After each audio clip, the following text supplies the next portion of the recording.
லஞ்சம், அதிகார துஷ்பிரயோகம், ஊழல் மற்றும் முறைகேடுகளில் புக்கிட் அமான் போக்குவரத்து விசாரணை மற்றும் அமலாக்கத்துறை இனி சகிப்புத்தன்மையற்ற அணுகுமுறையை கடைபிடிக்க உள்ளது.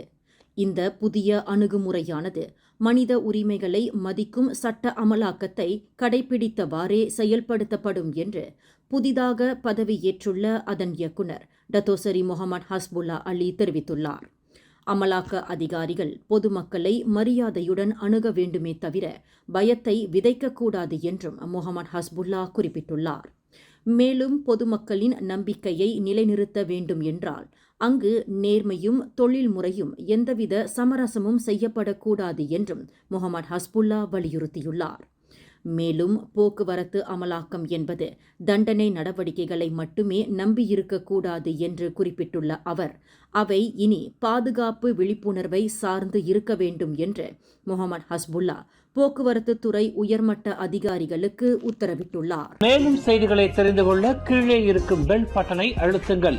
உங்கள் மகிழ்ச்சியை வெளிப்படுத்த லைக் மற்றும் ஷேர் செய்யுங்கள். தொடர்ந்து திசைகளோடு இணைந்திருக்க சப்ஸ்கிரைப் செய்யுங்கள்.